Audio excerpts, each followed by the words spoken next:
ನಮಸ್ತೆ.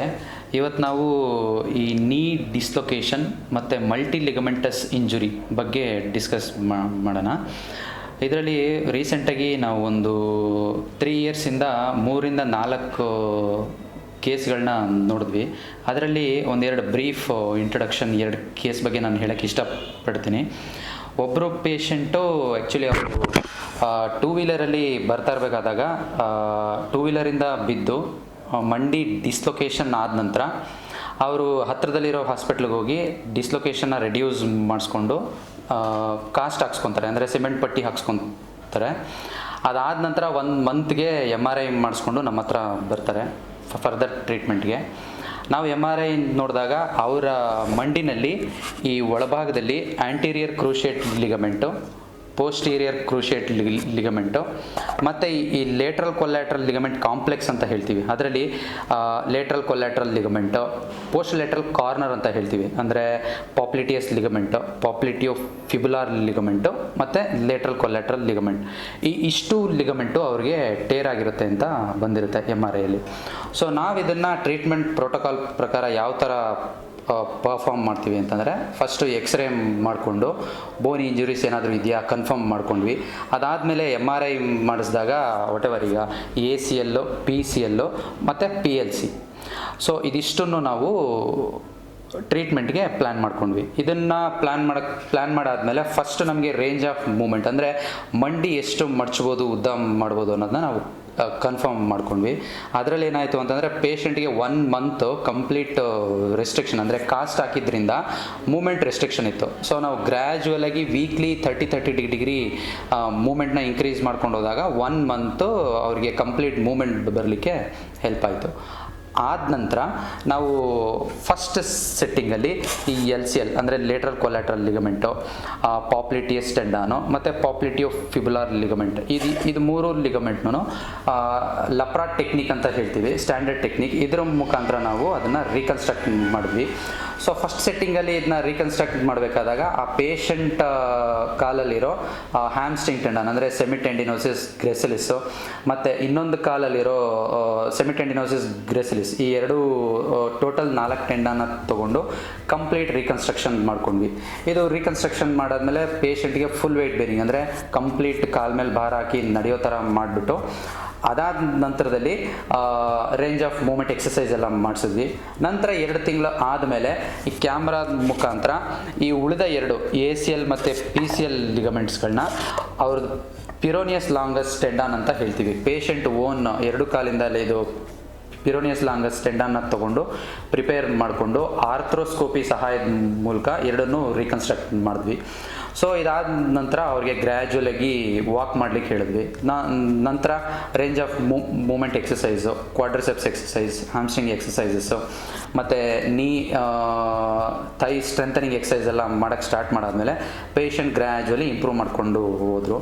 ಸೊ ತದನಂತರ ಒಂದು 6 ಮಂತ್ಸ್ ಆದಮೇಲೆ ಪೇಷಂಟು ತನ್ನೆಲ್ಲ ಡೇ ಟು ಡೇ ಆ್ಯಕ್ಟಿವಿಟೀಸ್ ಮಾಡೋಕ್ಕೆ ಸ್ಟಾರ್ಟ್ ಮಾಡಿದ್ರು.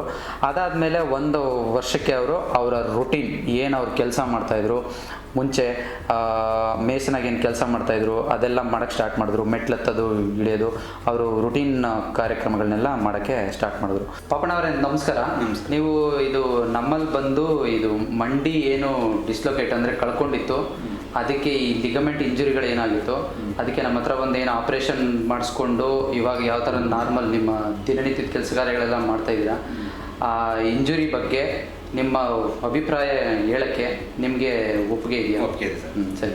ನೀವು ತೊಂದರೆ ಏನಾಯಿತು, ಯಾವ್ಯಾವ ಆಪ್ರೇಷನ್ ಆಯಿತು, ಎಷ್ಟು ಆಪ್ರೇಷನ್ ಆಯಿತು, ಈಗ ಯಾವ ಥರ ನೀವು ಕೆಲಸ ಕಾರ್ಯಗಳನ್ನ ಮಾಡ್ತಾಯಿದ್ದೀರಾ, ಅದ್ರ ಬಗ್ಗೆ ನಿಮ್ಮ ಮಾತಿನಲ್ಲಿ ಹೇಳಿ ನಮಗೆ. ಸರ್, ನಾವು ಈಗ ಮಾಮೂಲಿ ಬೈಕಲ್ಲಿ ಬರ್ತಾ ಇದ್ದೋ, ಬೈಕಲ್ಲಿ ಬರ್ತಾ ಇರಬೇಕಾದ್ರೆ ಮಾಮೂಲಿ ಸ್ಕೂಟಿ ಪಂಚರ್ ಆಗಿ ಕೆಳಗೆ ಬಿತ್ತು. ಓಕೆ. ಆಮೇಲೆ ಬಿದ್ದೆಟ್ಟಿಗೆ ಮಾಮೂಲಿ ಚಿಪ್ಪು ಉಲ್ಟಾಗಿದೆ ಸರ್. ಓಕೆ. ಉಲ್ಟಾಗಿ ಮಾಮೂಲಿ ಅಲ್ಲಿ ಹಾಸ್ಪಿಟಲ್ ಕೂರಿಸಿದ್ರು. ಮತ್ತೆ ಆಪ್ರೇಷನ್ ಆಯಿತು. ಆಪ್ರೇಷನ್ ಮೊದಲನೇ ಆಪ್ರೇಷನ್ ತಿಂಗಳು ಬಿಟ್ಟು ಆಪ್ರೇಷನ್ ಆಯ್ತು ಸರ್. ಫಸ್ಟ್ ನೀವು ಬಿದ್ದ ತಕ್ಷಣ ಅವರು ಪಟ್ಟಿ ಹಾಕಿದ್ರಾ? ಪಟ್ಟಿ ಸಿಮೆಂಟ್ ಪಟ್ಟಿ ಎಷ್ಟು ತಿಂಗಳು ಹಾಕಿದ್ರು ಸರ್? ಸಿಮೆಂಟ್ ಪಟ್ಟಿ ಒಂದು 2 ತಿಂಗಳು ಹಾಕಿದ್ರು ಸರ್. 2 ತಿಂಗಳ 1 ತಿಂಗಳ? 1 ತಿಂಗಳು ಹಾಕಿದ್ರು. 1 ತಿಂಗಳು ಹಾಕಿದ್ರಾ? ಸೊ ಸಿಮೆಂಟ್ ಪಟ್ಟಿ ಬಿಚ್ಚಾದ್ಮೇಲೆ ನೆಕ್ಸ್ಟ್ ಏನಾದರೂ ಪಟ್ಟಿ ಹಾಕಿದ್ರಾ ಮಂಡಿಗೆ?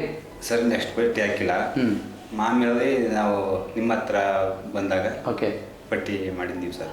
ಆಯಿತು. ಅದು ಇದು ಮಂಡಿ ಮಡ್ಚೋದು ಪಟ್ಟಿ ಹಾಕಿದ್ವಿ. ಓಕೆ. ಪಟ್ಟಿ ಹಾಕಿ. ಅದಾದಮೇಲೆ ಆಪ್ರೇಷನ್ ಎಷ್ಟು ತಿಂಗಳಿಗಾಯಿತು ಸರ್ ಆಪ್ರೇಷನ್ ಒಂದು ತಿಂಗಳೇ ಮಾಮೂಲಿ ಆಪ್ರೇಷನ್ ಐತೆ ಸರ್.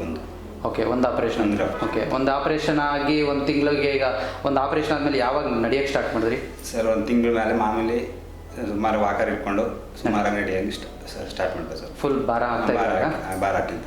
ಸೊ ಮೊದಲನೇ ಆಪ್ರೇಷನ್ ಆದಮೇಲೆ ಎರಡನೇ ಆಪ್ರೇಷನ್ ಯಾವಾಗಾಯಿತು? ಸರ್ 2 ತಿಂಗಳು ಬಿಟ್ಟು ಆಯ್ತು ಸರ್. 2 ತಿಂಗಳು. 2 ತಿಂಗಳು ಬಿಟ್ಟು. ಅಂದರೆ ಬಿದ್ದಿದ್ದ ದಿನದಿಂದ 2 ತಿಂಗಳ ಅಥವಾ ಮೊದಲನೇ ಆಪ್ರೇಷನ್ ಆದಮೇಲೆ 2 ತಿಂಗಳು? ಮೊದಲನೇ ಆಪ್ರೇಷನ್ ಆದಮೇಲೆ 2 ತಿಂಗಳು. ಓಕೆ. ಆ ಎರಡನೇ ಆಪ್ರೇಷನ್ ಆದಮೇಲೆ ನಡೆಯೋಕ್ಕೆ ಯಾವಾಗ ಸ್ಟಾರ್ಟ್ ಮಾಡಿದ್ರಿ? ಸರ್ ಅವತ್ತು ಮಾಮೂಲಿ ಮಾರಣೆಗೆ ಮಾಮೂಲಿ ಭಾರ ಪಟ್ಟಿ ನಡೀತಾ ಇದ್ರಿ. ಓಕೆ. ಸೊ ಈಗ ಇದೆಲ್ಲ ಎರಡನೇ ಆಪ್ರೇಷನ್ ಆದಮೇಲೆ ನಿಮ್ಮ ದಿನನಿತ್ಯದ ಕೆಲಸಗಳೆಲ್ಲ ಮಾಡೋಕ್ಕೆ ಸ್ಟಾರ್ಟ್ ಮಾಡಿದ್ದು ಯಾವಾಗ ನೀವು? ಸರ್ 6 ತಿಂಗಳ ಮೇಲೆ 6 ತಿಂಗಳು ಶುರುವಾಯ್ತು. ಓಕೆ. ನೀವೀಗ ಏನೀಗ ಇದು ಕೆಲಸ ಏನು ಮಾಡ್ತೀರಾ? ಏನು ಕೆಲಸ ಮಾಡೋದು? ಗಾರೆ ಕೆಲಸ ಮಾಡೋದು. ಗಾರೆ ಕೆಲಸ ಮಾಡೋದಾ? ಗಾರೆ ಕೆಲಸ ಮಾಡೋದು ಅಂದರೆ ಮಾಮೂಲಿ ಮೇಲೆತ್ತಿ ಎಲ್ಲ ಕೆಲಸ ನೀಟ್. ಅದೆಲ್ಲ ಯಾವಾಗ ಸ್ಟಾರ್ಟ್ ಮಾಡಿದ್ರಿ? ಅದೇ 1 ವರ್ಷ ಆಯ್ತು ಸರ್ ಸ್ಟಾರ್ಟ್ ಆಗಿ. 1 ವರ್ಷ. 1 ವರ್ಷ. ಓಕೆ. ಇವಾಗ ಇವತ್ತಿಗೆ ನಿಮ್ಮದು ಆಪ್ರೇಷನ್ ಆಗಿ ಎಷ್ಟು ವರ್ಷ ಆಯಿತು? 3 ವರ್ಷ ಆಗುತ್ತೆ. 3 ವರ್ಷ ಆಗಿದೆ. 3 ವರ್ಷ ಆಗಿದೆ. ಓಕೆ. ಸೊ ಈಗ ಮುಂಚೆ ನೀವು ಬಿದ್ದಾಗ ಏನು ಮಂಡಿ ಕಳ್ಕೊಂಡಿತ್ತು, ಅದಾದಮೇಲೆ ನಾವು ಸ್ಟೇಜ್ ಬೈ ಸ್ಟೇಜು ಮೊದಲನೇ ಸ್ಟೇಜಲ್ಲಿ ಮಂಡಿ ಹೊರಗಡೆ ಇರೋ ನರಗಳನ್ನ ರೆಡಿ ಮಾಡಿದ್ದು, ಎರಡನೇ ಸ್ಟೇಜಲ್ಲಿ ಮಂಡಿ ಒಳಗಡೆ ಇರೋ ನರ ಕ್ಯಾಮ್ರಾ ಹಾಕಿ ಏನು ಸರ್ಜರಿ ಮಾಡಿದ್ದು. ಸೊ ಇದೆಲ್ಲ ಆದಮೇಲೆ ಈಗ ಮುಂಚೆ ಥರನೇ ನೀವು ಓಡಾಡ್ಕೊಂಡು ಆರಾಮಾಗಿದ್ದೀರಾ? ಮುಂಚೆ ಥರ ಇದ್ದೀವಿ ಸರ್. ಮೊದಲು ಹೆಂಗಿದ್ದು ಬಿದ್ದಾಗ ಮೊದಲು ಹೆಂಗಿದ್ದು ಹಂಗೆ ಮುಂಚೆ ಕಾಲವಾದಿ ಮೇಲೆ ಹತ್ತಿ 2ನೇ ಫ್ಲೋರ್ 3ನೇ ಫ್ಲೋರ್ ಹತ್ತಿ ಕೆಲಸ ಮಾಡ್ತೀವಿ ಸರ್. ಎಷ್ಟು ದೂರ ನಡಿಬಲ್ರಿ ನೀವು? ನಡಿಬೋದು ಸರ್ ಮಾಮೂಲಿ. ತೊಂದರೆ ಏನಾದರೆ ಈಗೇನಾದರೂ ಮಂಡಿಯಲ್ಲಿ ನೋವು ಬರೋದು, ಶಬ್ದ ಬರೋದು, ನಡಿಬೇಕಾದಾಗ ಏನಾದರೂ ಸೈಡ್ಗೆ ಹೊಳ್ದಂಗೆ ಅನ್ಸೋದು ಅದೇನಿಲ್ಲ ಆ ಥರ ಏನೋ? ಓಕೆ. ಈಗ ಮುಂಚೆಗೂ ಈಗೂ ಕಂಪೇರ್ ಮಾಡಿದ್ರೆ ₹1 ಎಷ್ಟು ಭಾಗ ನಿಮಗೆ ಇಂಪ್ರೂವ್ಮೆಂಟ್ ಆಗಿದೆ ಅನಿಸುತ್ತೆ? ಹೇಳ್ಬೇಕು ಅಂದರೆ ಫುಲ್ ಆಗೈತೆ ಸರ್. ಕಂಪ್ಲೀಟ್ ಇಂಪ್ರೂವ್ಮೆಂಟ್ ಅಂತ. ಓಕೆ. ಈಗ ನೀವು ಕೆಲಸಗಳೆಲ್ಲ ಆರಾಮಾಗಿ ಮಾಡ್ತಿದ್ದೀನಿ ಸರ್. ಸರಿ. ಈಗ ನಿಮ್ಮ ಅಭಿಪ್ರಾಯನ ನಮ್ಮ ಹತ್ರ ಹಂಚ್ಕೊಂಡಿದ್ದಕ್ಕೆ ಧನ್ಯವಾದ.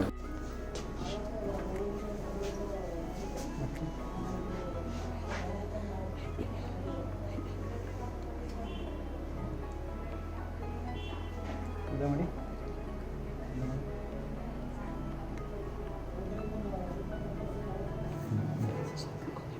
ಫುಲ್ ಮಡ್ಚಿ ಇಷ್ಟು ಬರುತ್ತೆ, ಇಷ್ಟೇ, ಇನ್ನು ಮುಂದಕ್ಕೆ ಬರಲ್ಲ. ಓಕೆ. ಪಾಪಣ್ಣ ಅವರೇ, ಕಾಲನ್ನ ಮೇಲೆತ್ತಿ ಬಲಗಾಲು ಸ್ಟ್ರೈಟ್ ಇಟ್ಕೊಂಡಿರ್ತೀವಿ, ನೆಟ್ಟಿಗೆ ಇಟ್ಕೊಂಡಿರ್ತೀವಿ. ಹಾಂ, ಎಷ್ಟಾಗುತ್ತೆ ಅಷ್ಟೇ ಎತ್ತಿ.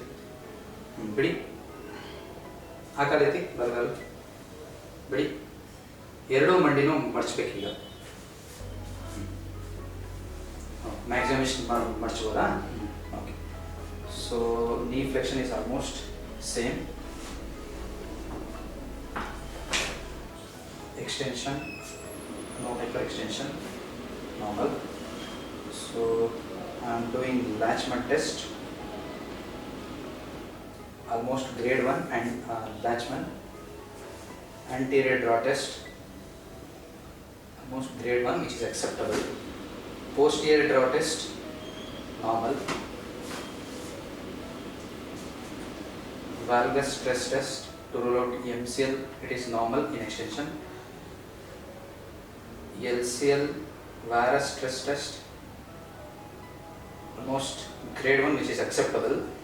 Inflection, almost grade 1, which is acceptable. McMurray's grinding, no pain, normal. So ನಂತರ ಇನ್ನೊಂದು ಕೇಸ್ ಬಗ್ಗೆ ಡಿಸ್ಕಸ್ ಮಾಡೋಕ್ಕೆ ಬಂದರೆ, ಎರಡನೇ ಕೇಸು ಅದು ಸಹ ಮೋಟಾರ್ ವೆಹಿಕಲ್ ಆಕ್ಸಿಡೆಂಟ್. ಅಂದರೆ 2 ವೀಲರಲ್ಲಿ ಹೋಗ್ತಾ ಇರಬೇಕಾದಾಗ 2 ವೀಲರ್ ಸ್ಕಿಡ್ ಆಗಿ ಬಿದ್ದಿದ್ದರಿಂದ ಅವರಿಗೆ ಏನಾಗಿತ್ತು ಅಂತಂದರೆ ಮಂಡಿ ಸೇಮ್ ಡಿಸ್ಲೊಕೇಶನ್ ಆಗಿತ್ತು. ಅಂದರೆ ಮಂಡಿ ಜಾಯಿಂಟೇನೆ ಹೊರಗೆ ಬಂದಿತ್ತು. ನಂತರ ಎಮರ್ಜೆನ್ಸಿ ಬೇಸಿಸ್ ಮೇಲೆ ಅವ್ರನ್ನ ಆಪ್ರೇಷನ್ ಥಿಯೇಟ್ರ್ ಕರ್ಕೊಂಡು ಸೆಡೇಷನ್ ಕೊಟ್ಟು ಮಂಡಿನ ಡಿಸ್ಲೊಕೇಶನ್ನ ರಿಡ್ಯೂಸ್ ಮಾಡಿ, ತದನಂತರ CT ಆಂಜಿಯೋಗ್ರಫಿ ಮಾಡಿಸ್ಕೊಂಡ್ವಿ, ಏನಾದರೂ ರಕ್ತನಾಳಗಳಿಗೆ ತೊಂದರೆ ಆಗಿದೆಯಾ ಅಂತ ನೋಡಲಿಕ್ಕೆ. ಸೊ ಅದು ನಾರ್ಮಲ್ ಬಂತು. ಅದಾದ ನಂತರ MRI ಸ್ಕ್ಯಾನ್ ಮಾಡಿದಾಗ ಅವರ ಮಂಡಿನಲ್ಲಿ ಅವರಿಗೆ ಈ MCL ಅಂದರೆ ಒಳಭಾಗದಲ್ಲಿರೋ ಲಿಗಮೆಂಟ್ ಟೇರ್ ಆಗಿತ್ತು. ಅದಾದ ನಂತರ ಈ PCL ಮತ್ತು ACL ಲಿಗಮೆಂಟು ಟೇರ್ ಆಗಿತ್ತು. ತದನಂತರ ಪೋಸ್ಟೋಲೇಟರಲ್ ಕಾರ್ನರ್ ಅಂದರೆ LCL ಮತ್ತು ಪಾಪ್ಲಿಟಿಯಸ್ ಟೆಂಡಾನು, ಅದಾದಮೇಲೆ ಪಾಪ್ಲಿಟಿಯೋ ಫಿಬ್ಯುಲಾರ್ ಲಿಗಮೆಂಟ್, ಇದಿಷ್ಟು 3 ಲಿಗಮೆಂಟು ಸ್ಪ್ರೈನ್ ಆಗಿತ್ತು. ಅಂದರೆ ಆಲ್ಮೋಸ್ಟ್ ಅದು ಗ್ರೇಡ್ ಟು ಸ್ಪ್ರೈನ್ ಅಂತ ಕೊಟ್ಟಿದ್ರು. ಸೊ ನಾವು ಅಟ್ಲೀಸ್ಟ್ ಈಗ ಸ್ಪ್ರೈನ್ ಆಗಿರೋ ಲಿಗಮೆಂಟು ಹೀಲ್ ಆಗಲಿಕ್ಕೋಸ್ಕರ ನಾವೇನು ಮಾಡಿದ್ವಿ, 1 ಮಂತು ಕಾಸ್ಟ್ ಹಾಕ್ಬಿಟ್ಟು ಅವ್ರನ್ನ ರೆಸ್ಟ್ ಮಾಡಿಸಿದ್ವಿ. ಅದಾದ ನಂತರ ಗ್ರ್ಯಾಜುವಲ್ ಮೂಮೆಂಟ್ ಸ್ಟಾರ್ಟ್ ಮಾಡಿಸಿದ್ವಿ. ಸೊ ಅದು it took around 3 to 4 weeks. 4 weeks ಆದಮೇಲೆ ಫುಲ್ ರೇಂಜ್ ಆಫ್ ಮೂಮೆಂಟ್ ಬಂದ ಮೇಲೆ ಒಂದೇ ಸೆಟ್ಟಿಂಗಲ್ಲಿ ಅವರ ಕಾಲಿನಲ್ಲಿರುವಂಥ ಗ್ರೆಸಿಲಿಸ್ ಸೆಮಿಟ್ ಟೆಂಡಿನೋಸಿಸ್ 2 ಕಾಲಿಂದ ಟೆಂಡನ್ಸ್ನ ಹಾರ್ವೆಸ್ಟ್ ಮಾಡಿ, ಮತ್ತು ಅದೇ ಸೈಡ್ ಇಂಜುರಿ ಆಗಿರೋ ಸೈಡು ಪಿರೋನಿಯಸ್ ಲಾಂಗಸ್ ಟೆಂಡನ್ನ ಹಾರ್ವೆಸ್ಟ್ ಮಾಡಿ ಅದನ್ನ ಪ್ರಿಪೇರ್ ಮಾಡಿ ಕ್ಯಾಮ್ರಾದ ಮೂಲಕ ACL PCL ಮತ್ತು ಮೀಡಿಯಲ್ ಕೊಲ್ಯಾಟ್ರಲ್ ಲಿಗಮೆಂಟ್ನ ರೀಕನ್ಸ್ಟ್ರಕ್ಟ್ ಮಾಡಿದ್ವಿ. ಅಂದರೆ ಹೊಸದಾಗಿ ಅನಟಾಮಿಕಲಿ ಅದು ಯಾವ ಥರ ಇತ್ತು ಆ ಥರ ರೀಕ್ರಿಯೇಟ್ ಮಾಡಿದ್ವಿ. ಸೊ ಇದಾದ ನಂತರ ಫ್ರಮ್ ದ ಡೇ 1 ಅವರು ವಾಕ್ ಮಾಡೋಕ್ಕೆ ಸ್ಟಾರ್ಟ್ ಮಾಡಿದ್ರು. ಸೊ ಇದು 1.5 ಮಂತಲ್ಲಿ ಕಂಪ್ಲೀಟ್ ರೇಂಜ್ ಆಫ್ ಮೂಮೆಂಟ್ ಬಂದು ಫುಲ್ ವೆಯ್ಟ್ ಬೇರಿಂಗ್ ಮಾಡಿ ವಾಕ್ ಮಾಡೋಕ್ಕೆ ಸ್ಟಾರ್ಟ್ ಮಾಡಿದ್ರು. ಅದಾದಮೇಲೆ ಅವರು ದಿನನಿತ್ಯದ ಕೆಲಸ ಕಾರ್ಯಗಳನ್ನ ಫಿಸಿಯೋಥೆರಪಿ ಕರೆಕ್ಟಾಗಿ ರೆಗ್ಯುಲರಾಗಿ ಚಾಚು ತಪ್ಪದೆ ಮಾಡಿದ ಸಹಾಯದಿಂದ ಅವರು 2 ರಿಂದ 3 ತಿಂಗಳಲ್ಲೇ ಅವರ ಡೇ ಟು ಡೇ ಆ್ಯಕ್ಟಿವಿಟೀಸ್ ಮಾಡೋಕ್ಕೆ ಸ್ಟಾರ್ಟ್ ಮಾಡಿದ್ರು. ಈಗ ಅವರು ಆಲ್ಮೋಸ್ಟ್ 6 to 7 ಮಂತ್ಸಲ್ಲಿ ಈವನ್ ಸ್ಪೋರ್ಟ್ಸ್ ಆ್ಯಕ್ಟಿವಿಟೀಸ್ ಕೂಡ ಮಾಡೋಕ್ಕೆ ಸ್ಟಾರ್ಟ್ ಮಾಡಿದ್ದಾರೆ. ಯೋಗೇಶ್ವರ ನಮಸ್ತೆ. ನೀವು ನಮ್ಮಲ್ಲಿ ಬಂದು ಈ ಮಂಡಿ ಡಿಸ್ಲೊಕೇಶನ್ ಏನಾಗಿತ್ತು ಅದಕ್ಕೋಸ್ಕರ ನಮ್ಮಲ್ಲಿ ಈ ಮಲ್ಟಿ ಲಿಗಮೆಂಟ್ ರೀಕನ್ಸ್ಟ್ರಕ್ಷನ್ ಏನು ಮಾಡಿಸ್ಕೊಂಡಿದ್ದೀರಾ ಅದ್ರ ಬಗ್ಗೆ ನಿಮ್ಮ ಒಂದು ಅಭಿಪ್ರಾಯ ಹೇಳೋಕ್ಕೆ ನಿಮ್ಗೆ ಒಪ್ಪಿಗೆ ಇದೆಯಾ? ಸೊ ಈಗ ನಿಮಗೆ ಮಂಡಿ ನಿಮಗೆ ಯಾವ ಥರ ಡಿಸ್ಲೊಕೇಟ್ ಆಯಿತು, ಯಾವ ಥರ ಪ್ರೋಗ್ರೆಸ್ ಆಯಿತು, ಏನು ಸರ್ಜರಿ ಮಾಡಿದ್ವಿ, ಅದ್ರ ಬಗ್ಗೆ ನಿಮ್ಮ ಒಂದು ಮಾತಲ್ಲಿ ನಮಗೆ ನಿಮ್ಮ ಅಭಿಪ್ರಾಯ ಹೇಳಿ ಸರ್. ಸುಮಾರು 1 ವರ್ಷದಿಂದ ಗಾಡಿಯಿಂದ ಬಿದ್ದು ಮಂಡಿ ಮೇಲೆ ಬಿದ್ದು ಮಂಡಿ ಡಿಸ್ಲೊಕೇಟ್ ಆಗಿತ್ತು. Two wheeler okay. ಅದಾಗಿ ಇಮಿಡಿಯೇಟ್ ಆಗಿ ನಿಮ್ಗೆ ಕಾಂಟ್ಯಾಕ್ಟ್ ಮಾಡಿದೆ. ಬಂದರೆ ನೀವು 1 ಮಂತ್ ವೇಟ್ ಮಾಡಿ ಅಂತ ವೇಟ್ ಮಾಡೋದ. ಇನ್ ಕೇಸ್ ಹಂಗೆ ಸರ್ಜರಿ ಬಿಫೋರ್ ಸರ್ಜರಿ ಆದರೆ ಆಗಿದೆ ಅಂತ ಹೇಳ್ಬಿಟ್ಟು ನೋಡಿದ್ವಿ. ಅದರಲ್ಲಿ ಒಂದು ಅಟ್ಯಾಚ್ ಆಗಿತ್ತು after 1 month period. On February 28 surgery ಆಯಿತು. ಸರ್ಜರಿ ಆಗಿ ಅರೌಂಡ್ ನೆಕ್ಸ್ಟ್ ವೀಕಿಂದಾನೆ ಮೂವ್ಮೆಂಟ್ ಸ್ಟಾರ್ಟ್ ಮಾಡಿದ್ವಿ. ಓಕೆ. ಸರ್ಜರಿ ಅಂದರೆ ನಿಮಗೆ ACL, PCL, MCL 3 ligament reconstruct ಮಾಡಿದ್ರು. ಅಂದರೆ ಹೊಸದಾಗಿ ಆಪೋಸಿಟ್ ಕಾಲಿಂದ ಮತ್ತೆ ಆ ಕಾಲಿಂದ ಮಾಂಸಖಂಡ ತಗೊಂಡು ರೀಕನ್ಸ್ಟ್ರಕ್ಟ್ ಮಾಡಿದ್ರು. ಲೆಫ್ಟ್ ಲೆಗ್ ಇಂದ ಮಸಲ್ಸ್ ತಗೊಂಡು ರೈಟ್ ಲೆಗ್ಗೆ. ಓಕೆ, ಸರಿ. ಅದಾಗಿ ಅರೌಂಡ್ ಮಾರ್ಚ್ ಅಷ್ಟೊತ್ತಿಗೆಲ್ಲ ಫುಲ್ ವೇಟ್ ಬೇರಿಂಗ್ ಮಾಡಿ ROM ನಲ್ಲಿ ನಡೀತಿದ್ವಿ. ಅಂದರೆ ಆಪರೇಷನ್ ಆಗಿತ್ತು ಎಷ್ಟನೇ ದಿನಕ್ಕೆ ನೀವು ಕಂಪ್ಲೀಟ್ ವೇಟ್ ಬೇರ್ ಮಾಡಿ ನಡೆದಿತ್ತು ಸರ್? ಅಪ್ರಾಕ್ಸಿಮೇಟ್ ಒಂದು 25 to 30 days. ಓಕೆ. ಅಲ್ಲಿವರೆಗೆ ಮೂವ್ಮೆಂಟ್ ಏನಾದರೂ ಸ್ಟಾರ್ಟ್ ಮಾಡಿದ್ವಾ ನಾವು? ಅಲ್ಲಿವರೆಗೂ ಮೂವ್ಮೆಂಟ್ ಸ್ಟಾರ್ಟ್ ಮಾಡಿದ್ವಿ. ಪಾರ್ಷಿಯಲ್ ವೇಟ್ ಬೇರಿಂಗ್ ವರೆಗೂ ನಡ್ಕೊಂಡು ಹೋಗ್ತೀವಿ ವಿತ್ ಸಪೋರ್ಟ್. ಓಕೆ. ಅದಾದ್ಮೇಲೆ 10 to 15 days ಬಿಟ್ಟು ಓಪನ್ ಪೆಡ್ಲಾಗ್ ನೀ ಪ್ಲೇಸ್ ಕೊಟ್ಟರೆ ಅರೌಂಡ್ ಒಂದು ಮೇ ಅಷ್ಟೊತ್ತಿಗೆಲ್ಲ ನಾನು ಕಂಪ್ಲೀಟ್ ಫ್ರೀ ವಾಕ್ ಮಾಡ್ತಿದ್ದೆ. ಓಕೆ. ಆಮೇಲೆ 3 months ಮುಂಚಿಂದ ಇವತ್ತಿಂದ 3 months ಮುಂಚಿಂದ ನಾನು ಕಂಪ್ಲೀಟ್ ನಾರ್ಮಲ್ ಲೈಫ್ ಬಂದಿದ್ದೆ. ಓಕೆ. ಅಂದರೆ ವೇಟ್ ಎತ್ತೋದು, ವೇಟ್ ಎತ್ಕೊಂಡು ನಡೆಯೋದು, ಸಿಲಿಂಡರ್ ಮಾಮೂಲಿ ಮನೆ ಕೆಲಸ ಎಲ್ಲ ಮಾಡೋದು. ಓಕೆ. ಮತ್ತೆ ಇದು ನನ್ನ ಮಾಮೂಲಿ ಲಾಂಗ್ ಡ್ರೈವ್ ಎಲ್ಲ ಹೋಗೋದು ಸ್ಟಾರ್ಟ್ ಮಾಡಿದ್ದೀನಿ. ಓಕೆ. ನಾನು ಕಂಪ್ಲೀಟ್ ನಾರ್ಮಲ್ ಆಗಿ ಬಂದಿದ್ದೀನಿ. ಓಕೆ. ಇವಾಗ ಅಂದ್ರೆ ನೀವು ಫಾಸ್ಟ್ ಆಗಿ ನಡೆಯೋದು, ಓಡೋದು, ಜಾಗಿಂಗ್ ಎಲ್ಲ ಮಾಡೋದೆಲ್ಲ ಮಾಡ್ತಾ ಇದ್ದೀನಿ. ಓಕೆ. ಕೆಳಗಡೆ ಕೂತ್ಕೊಳ್ಳೋದು ಎದ್ದೇಳೋದೆಲ್ಲ ಮಾಡ್ತಾ ಇದ್ದೀರಾ? ಮಾಮೂಲಿ ಕೆಳಗಡೆ ಕುತ್ಕೊಂಡು ಊಟ ಮಾಡ್ತೀನಿ. ಓಕೆ. ಈಗ ಇಂಡಿಯನ್ ಸ್ಟೈಲ್ ಟಾಯ್ಲೆಟ್ ಯೂಸ್ ಮಾಡ್ಬೋದಾ ನೀವು?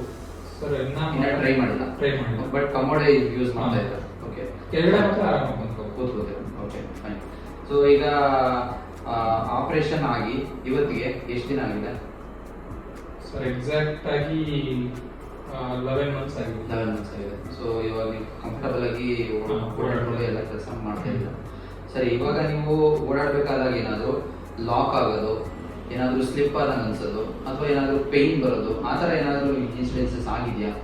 ಇಲ್ಲ ಸರ್, ಒಂದು 6 months ಏನಾಗಲ್ಲ. ಓಕೆ. ಮೂವ್ಮೆಂಟ್ ಎಲ್ಲ ಫ್ರೀ ಇದೆಯಾ? ಫುಲ್ ಫ್ರೀ ಇದೆ. Okay. You are satisfied with the surgery ಎಲ್ಲ? Okay, fine. So sports activities ಎಲ್ಲ ಏನಾದರೂ ಸ್ಟಾರ್ಟ್ ಮಾಡಿದ್ದೀರಾ? ಜಾಗಿಂಗ್ ಮಾಡ್ತಾ ಇದ್ದೀನಿ, ಬ್ರಿಸ್ಕ್ ವಾಕ್ ಮಾಡ್ತಾ ಇದ್ದೀನಿ. ಓ, ವೆರಿ ಗುಡ್, ಫೈನ್. ಇನ್ನ ಬ್ಯಾಡ್ಮಿಂಟನ್ ಮಾಡಬೇಕು ಟೈಮ್ ಆಗ್ತದೆ. Okay, fine. ಸೊ ಈಗ ರಿಗಾರ್ಡಿಂಗ್ ಸರ್ಜಿಕಲ್ ರಿಸಲ್ಟ್ ಬಗ್ಗೆ ನಿಮಗೆ ಬಿಫೋರ್ ಹೆಂಗೆ ಈಗ ನೀವು ಬಿದ್ದಾಗ ನೀ ಡಿಸ್ಲೊಕೇಶನ್ ಏನಾಗಿತ್ತು ಅದನ್ನ ನಾವು ರೆಡ್ಯೂಸ್ ಮಾಡಿ ರೆಸ್ಟ್ ಇರಿಸಿ ನಂತರ ಒಂದೇ ಸ್ಟೇಜ್ ಅಲ್ಲಿ 3 ಲಿಗಮೆಂಟ್ ರೀಕನ್ಸ್ಟ್ರಕ್ಷನ್ ಮಾಡಿದೀವಿ. ಅದಾದ್ಮೇಲೆ ಈಗ ಇಲ್ಲಿವರೆಗೆ ಪ್ರೋಗ್ರೆಸ್ ಬಗ್ಗೆ ಹೇಳೋದಾದ್ರೆ ನಿಮ್ಗೆ ಒಂದು ರೂಪಾಯಿನಲ್ಲಿ ಎಷ್ಟು ಭಾಗ ಇಂಪ್ರೂವ್ಮೆಂಟ್ ಆಗಿದೆ ಅಂತ ಅನಿಸ್ತಾ ಇದೆ ನಿಮ್ಗೆ ಬಿಫೋರ್ ಫಾಲ್ ಇವತ್ತು? ಸರ್ ಬಿಫೋರ್ ಫಾಲ್ಗೂ ಇವತ್ತಿಗೂ ನನಗೇನು ಅಷ್ಟು ಡಿಫ್ರೆನ್ಸ್ ಕಾಣಿಸ್ತಾನೆ ಇಲ್ಲ. Okay fine, you are like almost ಮುಂಚೆ ಏನು ಇತ್ತು ಈ ಫಂಕ್ಷನ್ ಅದನ್ನ 99%. Okay, we are happy with the results and ಇದು ಔಟ್ಕಮ್. ಓಕೆ ಫೈನ್, ನಿಮ್ಮ ಅಭಿಪ್ರಾಯನ ನಮ್ಮ ಜೊತೆ ಹಂಚ್ಕೊಂಡಿದ್ದಕ್ಕೆ ತುಂಬಾ ಧನ್ಯವಾದಗಳು. Thank you. Thank you sir. ಕಾಲ ಮೇಲ್ ಮಾಡಿ ಎಷ್ಟಾಗುತ್ತೆ ಅಷ್ಟು ಎತ್ತಿ. Okay good. ಆ ಕಾಲ ಓಕೆ ಗುಡ್. ಮಡ್ಚಿ 2 ಮಂಡಿ. ಫೈನ್, ಈ ಮಂಡಿ ಮಡ್ಚಿ. ಓಕೆ, ಉದ್ದ ಮಾಡಿ, ಇದು ಉದ್ದ ಮಾಡಿ. So I am doing latchment test for ACL. Hardly any blinding movement. Anterior draw test, grade 1, which is acceptable. Posterior draw, normal. Valgus stress in extension, no movement. Okay. Inflection 30 degree, almost a minimal movement which is acceptable. Okay. Mecmurus grinding, almost no pain and it is free.